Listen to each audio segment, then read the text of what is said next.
You get an untrained, high body count, unruly ratchet experience because it wouldn't be a problem for them to marry young if they were being raised right by their mothers. But the moms are too busy trying to have hot girl summer, and grandma's right there with them, right? We want to keep the fathers out of the home because Section 8 and welfare is on my side, food stamps and whatever else. It just reminds me of an NPC player. It's just the same thing over and over and over and over. And I'm talking about when I tell you I could probably have said all of the things. Like I need my bingo card. It's an NPC bingo card. Okay, she's consistent. But marriage never been a one-on-one thing. That's the problem with it. People keep trying to make it seem like marriage is me and you. It ain't never been that. Marriage has always been a family on family, tribe on tribe. Men are not wanting to get married because women are not worth being married to. If men don't want to get married, of course women are going to be getting married less because men control the access to marriage. I think if you wanted to have more men who are younger, especially we can talk about our community, be incentivized to get married, I really do think that women need to make it a little bit more enticing. And then sometimes I think it's difficult because one thing I see us do, our community, is we do not understand, again, marriage is not a one-on-one thing. It's a tribal thing. It's a family thing. It's a collaboration, right?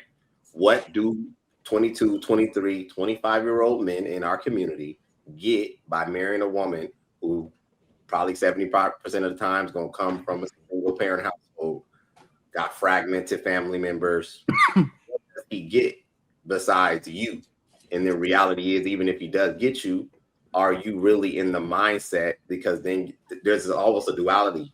Women will say, I'm too young. You can't expect wifely type things from me. But then, shame men for trying to do this early. What I also find interesting, I know most of y'all probably don't seen this movie, Acrimony. That woman's family was set up. That man married her and all that, and he was an inventor and all that, right? And she had a house. Most women was mad about the fact that she had a house, she had money, and she spent it and all that.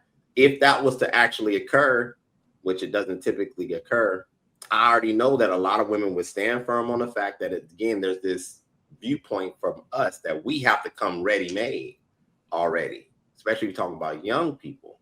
So it sounds good to say marry them young, but I don't know how you really are going to make that actually reality.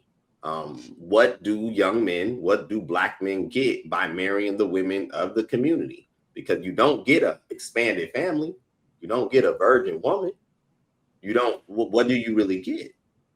I would be curious to know that. You get an untrained, high body count, unruly ratchet experience because it wouldn't be a problem for them to marry young if they were being raised right by their mothers.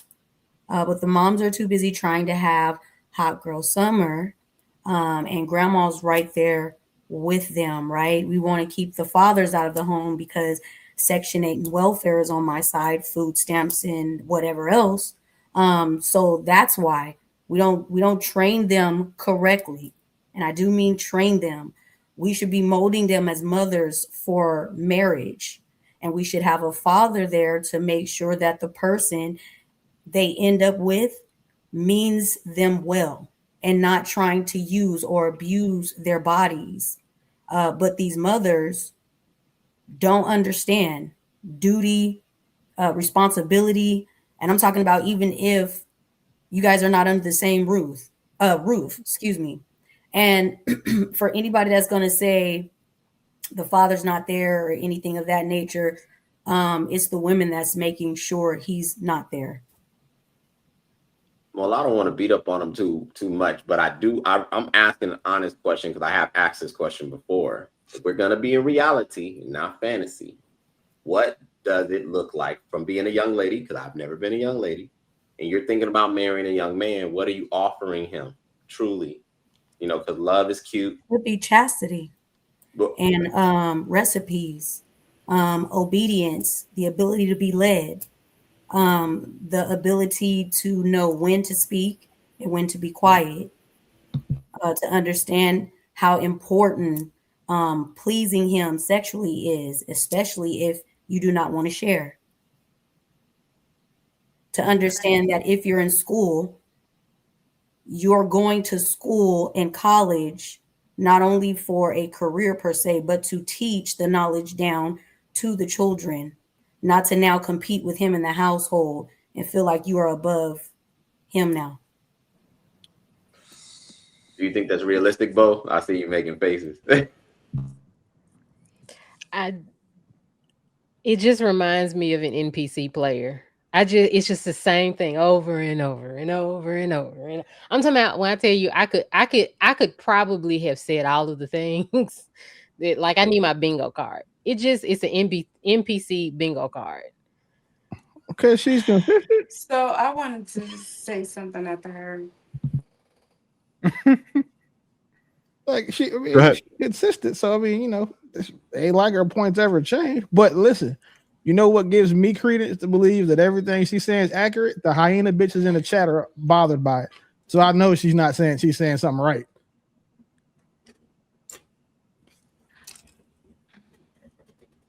Sorry, what you had on that? So yeah, I do agree with some of the points that she made. But yeah, so your upbringing plays a major part in you being quality or a wife material. Um, there's still a lot of decent younger women that did come from a good home that are quality women and that are ready for a marriage. Um, I think that it depends on the environment and the peers that you're around.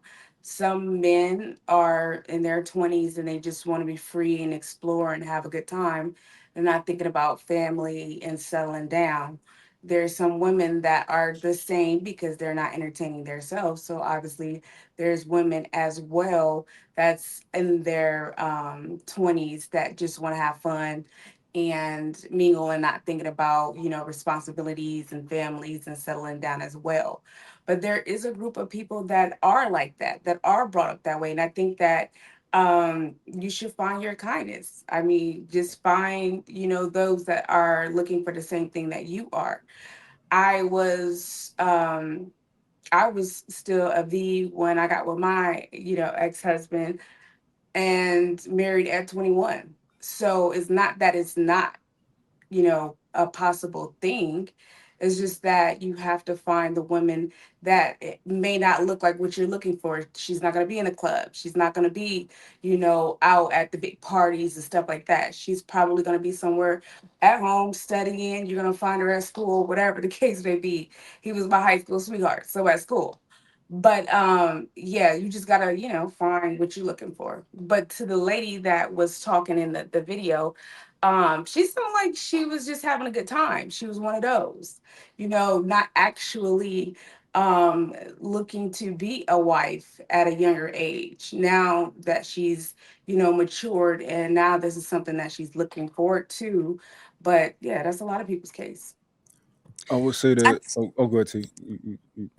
yeah, sorry, and the sound is going in and out for me, but I am still here, part of the conversation. So I did hear some of the stuff that was said. Here's the thing, because True mentioned about marriage not being beneficial to men, right? That we were talking about how she or a 30-year-old may not be in that situation that could be looked at as unusual. But the gist of it is when you compare today's times to back in the day, that the trend for both genders, people are just don't see marriage as much of an advantage. So the question that we would have to ask, because a lot of things were forced, like we talk about tribal things, we're talking about, family norms, and these are our rituals, etc. So a lot of those things were just forced and just people did it to comply. This is what our family says that we do, so this is exactly what we're going to do. But as we evolve, and as we break away from sticking to these formal constructs, now you're seeing that people are doing what they truly desire. So I can't say that if people from back in the day, 60 years ago, were in today's time that they would have actually chosen marriage? I land there. I think Melanin made a good points on when she talks about like the value, offers that women can, what they can, offer a man to marry them early. But I think what we're ignoring is that a large number of these guys are not leaders, right? So it's like, what are we giving them to follow?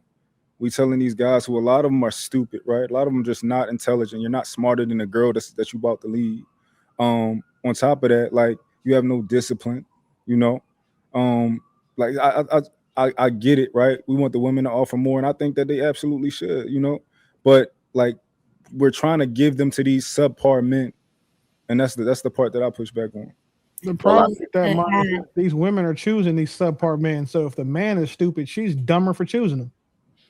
No, but Mont's point is valid, but that's why I was hyper focused on the environment, and I said we may need to have a different conversation. To your point, Mont, even you saying give her away, there's no dude there to give most of these women away, which is why I'm saying the offerings that they have, something they can actually control, character, decorum. This is not necessarily your tribe, but marriage never been a one-on-one thing. That's the problem with it. People keep trying to make it seem like marriage is me and you. It ain't never been that. Marriage has always been a family on family, tribe on tribe. So you didn't necessarily have to be a leader at 22, 50 years ago, 100 years ago, because the maturation of the man you were going to become was always sharpened around the other men in the community. You were never doing anything by yourself. We continue to try to run this race that you need a team to do. And that's why I'm saying the conversation, in my opinion, needs to change, because people are individualized now. And that's why you don't see people. Mark, would you say that you are probably a better man than most of the women's fathers were that you slept with? Yeah. What about had relationships with? Yeah. That's the problem. Because growing up, that wasn't the case. Now, anytime you walk into a room, we know that likely that woman's father is not fucking with a picture of us, let alone a real thing.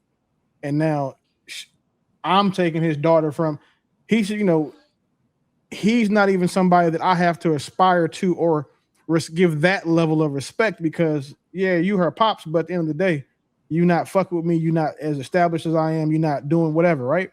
That's the problem. These women a lot of women are being raised, even though, because a lot of women are being raised by women, cool. But a lot of women who do have dads are still being raised by, what do you say, those bitch ass niggas you were talking about earlier. Like, and then they expect their men to go be now not just better than them, but better than their fathers. And then it makes it harder for women. So like, no one can say you're wrong, but what people should also realize is that what T said earlier, that guys from back then would come today and still choose marriage. They wouldn't, because they'd be marrying today's women. The reason why marriage rates are going down is because men are not wanting to get married because women are not worth being married to. It's just the correlation is the fact that, well, men are marrying black women for the most part, 9 out of 10 of us. So if men don't want to get married, of course women are going to be getting married less, because men control the access to marriage. If it was the same thing, it'd be saying that black men are having less sex, and we know that not to be true. So the quality of women from when our father and our grandfather were growing has severely diminished compared to the average woman today. Like, our granddaddy wouldn't come up here and pick none of these girls to marry, because for the most part, they can't shut the fuck up. Our mothers could, our grandmothers could, but today's women, for the most part, can't. So everything that those niggas value, it's not fair. For everything that these niggas valued back in the 50s and 60s, these 2020 women do not fucking have it.